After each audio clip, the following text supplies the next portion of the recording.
Okay guys, first things first, the weather outside is a f***ing doozy. It is literally almost 30 degrees negative Celsius, which converted to Fahrenheit is, you know, this is the time where I would just reach out and ask Hector, and he would tell me to f*** off and probably shoot me or beat me, but nonetheless, he would probably give me the answer. That's why I'm wearing this chain. I kind of miss him. I miss you, Hector! You know, having said that, I say that now, but then when he shows up and beats the living hell out of me, pulls a gun and he shoots me in the face, whatever he chooses for that day, then makes me watch snuff films of him and his blow-up doll, Bonnie, I'm going to soon regret it. But nonetheless, we're here. I'm f***ing frozen.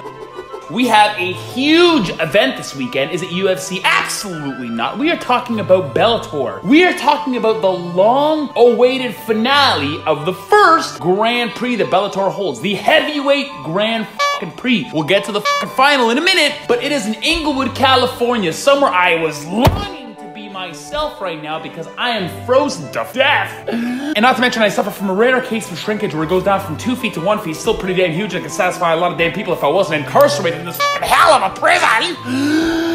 But let's just talk about some fights, shall we? We have a matchup between Juan Archuleta against Ricky Bendata.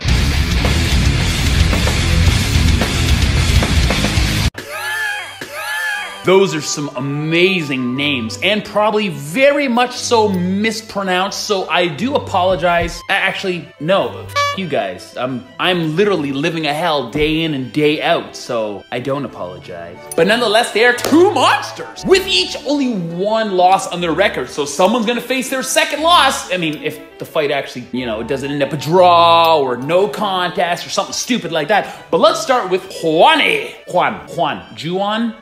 I'm gonna call you Jacob. Jacob has 3 fights in Bellator, obviously all victories. 2 decisions and 1 knockout. That's one thing we say about Bellator, you know, there's a lot of names on there that some people haven't heard of. They're not these big household names, but man, Bellator, all these fighters have such a crazy scrappiness about them, and they always guarantee to put on a show, even if they go to decision. Just like this one might very well go to, because Juan is very much familiar with going the distance, and let's just freeze frame for a second. Not literally. He does bear significant knockout power with his last knockout 2 Bellator fights ago, knocking out Robbie Peralta in the fucking face. And of course, stringing together numerous TKO victories in his days as a vet and King of the Cage. King of the Cage is, you have to start somewhere, right? He is going against Ricky Bandejas. I don't know. But Ricky Bandejas has only had 1 fight, and I love this guy because he shut right the fuck up James Gallagher. Another guy from Ireland coming right on in. This is not hate towards Irish people by any means necessary, but this guy, James Gallagher, came in strutting his stuff, trying to be the next wannabe Conor McGregor. P.S. Why the f would you want to be the next Conor McGregor? Are you insane? Are ya? Ricky is cool as calm as any fighter could possibly be. He's very much an underdog in that fight. James Gallagher came in, felt like the Bellator cage was his home, and it very well was, to be honest, at that time. Everyone was kind of fearful of him, thinking maybe he is the next Conor McGregor. Why would you ever want to be again? Because you're an idiot, Conor! Talking a big load of shit, and Ricky just kept his composure until the cage door closes, which are my favorite type of fighters. The ones that do less of this and more of this! Are you insane? And that's the fight that Ricky Bandejas brings to the table. And before Bellator, he was knocking out dudes left, right, and center. He's a very fantastic kickboxer. He's very well-rounded on the ground, and he does have that gas tank as well. Like I said, most of these Bellator dudes can go the whole distance. They're scrappy, and they're always putting on a show. And once again, free. Free! So can Ricky Bandejas string together his 7th straight victory? We are soon gonna find out, but the one thing I can promise in this fight, it's gonna be a slugfest. From the beginning of round 1 till the end of round 3, which is truthfully where I think it's gonna go. And I think Ricky Bandejas is gonna pull this off. He's got that momentum. I just think we have a new star in Ricky ready to climb up the rankings. Ricky Bandejas, I got this go to decision from my boy. Now we got a very much similar style fight to the one we just talked about. We have Henry Corrales going against not newcomer, but still very much new in the game of MMA, Aaron Pico. Now, why is this fight happening? Aaron Pico is only 4-1. That's absolutely true. But all 5 of his fights have been with the Bellator organization. So he is a longtime Bellator vet. That is all he knows. So he is familiar with that big spotlight, which he quickly overcame after his first fight in the ring where he had lost via guillotine. He came back and strung together 4 straight knockouts. And his last one coming off top prospect, Leandro Higo. It's no surprise what Aaron Pico is going to do. He's going to go in there and try to rip off Henry's face. Does he have a really good gas tank? Sure, he may seem that way. He comes in every single time in physical top peer condition, and he is also a long-time wrestler and a long-time boxer. So you would think that on paper this guy does have a fantastic cardio tank. He just hasn't needed to show it in the Bellator cage yet. But having said that, I don't think it's going to be a problem for him. And Henry Corrales can't be looking through this guy either, because although he may be kind of new to the MMA fighting world, he is not new at all to the whole combat sports in general. Boxing, wrestling, MMA. Oh my. And we look at Henry Corrales. Henry Corrales is a huge longtime vet. He is going for his 8th fight for the Bellator banner. Falling short in his first 3, but all against top champion-esque worthy opponents and some current and former champions. We have Patricio Pitbull Freire, we have Emmanuel Sanchez, and David Strauss. Learning from those 3 victories, he came back and bounced back with 5 fantastic victories, with his last coming at Bellator 208 when he took out Andy Main with a fucking knockout. A hurricane of punches, if you will. Even though I would like to see Aaron Pico still rise up the rankings, I just think in the sport of MMA, when we're comparing the 2 resumes, Aaron Pico doesn't really stand a chance. It doesn't mean he's gonna lose, but just looking on paper at the people that he's faced, at the people that Henry Corrales has faced. Henry Corrales, like I just mentioned, has faced previous champions, and now he is a top contender in that division. This is gonna be the true test to Aaron Pico, because Aaron Pico is gonna come in for the knockout, but Henry Corrales is gonna try to make this a whole MMA fight. That distance, hopefully getting Aaron Pico to kind of tire himself out, so when he gets to the later rounds, that's when Henry Corrales can prevail and take over on the fight. I think it is going to be fantastic because, like I said, 5 fights on Aaron Pico's resume does not really depict what kind of athlete he is, because, like I said, boxing, wrestling, MMA, oh my. That's right. At near the end of the round 2 or maybe the beginning of round 3, I do think Henry Corrales is going to catch Aaron Pico and maybe take him out with a TKO. That is my prediction. Now we're going to go to the final. I'm so crazy excited about this fight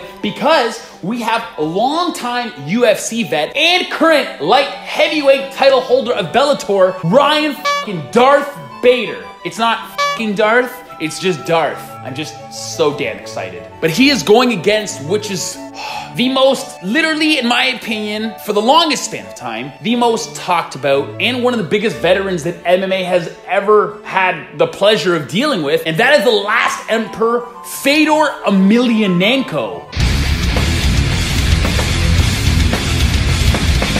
I love you, Fedor. Ryan Bader has been around the block. Let's just talk about that. In the UFC, he had #1 contender fights his whole life. He has been at the top of the food chain, obviously until he came to Rumble Johnson's neck of the woods and decided to get knocked the fuck out. But since then, he has rebounded with 6 straight victories. His last 2 UFC fights coming against now top prospect Ir Latifi and of course the longtime vet in Little Nog. Since then, he has came to the Bellator banner and won 4 straight against Phil Davis, Linton Fassel, King Mo Lawal, and of course, his last fight in the semifinals of the Grand Prix against Matt Mitrione, taking him to decision. Fighting a guy like Matt Mitrione, a guy that's so much bigger than Ryan Bader. Ryan Bader just manhandled him for 15 minutes. Now, does Matt Mitrione have the wrestling and the ground game of Fedor Emelianenko? Absolutely not. But it was just so crazy because I did think someone so big would be very hard for Ryan Bader to manage. But Ryan Bader easily tossed Matt Mitrione around that cage. On his head, his boxing looked sharp, and his tenacity and his cardio was obviously absolutely mind-blowing and incredible. And if he was in the UFC still, he'd probably be knocking on that door for the title shot because it looks like he very much deserves it. Now, if we look at Fedor Emelianenko. Fedor Emelianenko's last win,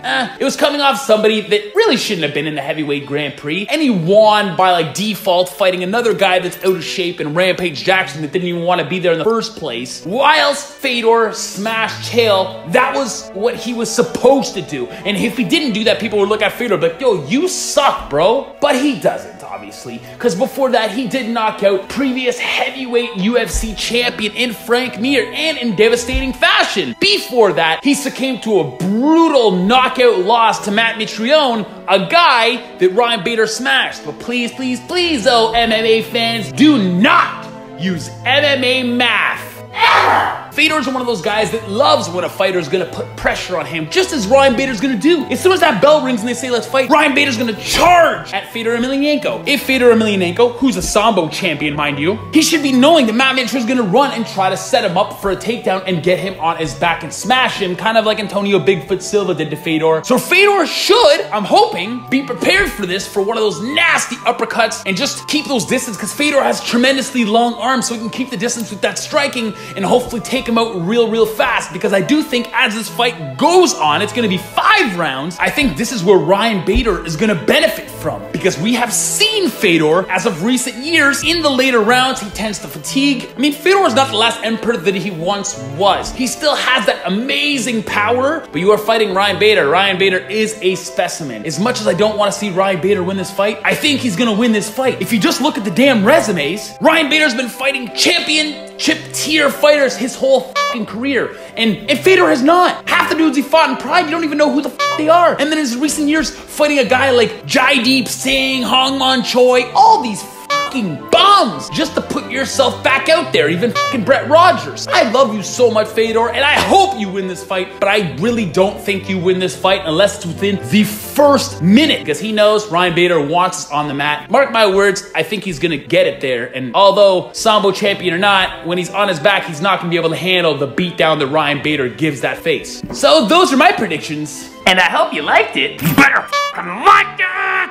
Thank you so much once again for watching my breakdown for Bellator, the heavyweight Grand Prix finale. It's gonna be fantastic, and mark my words, it is gonna be free. So y'all better check that shit out, because it's good. I feel like I'm hearing something. Jesus Christ! Quani.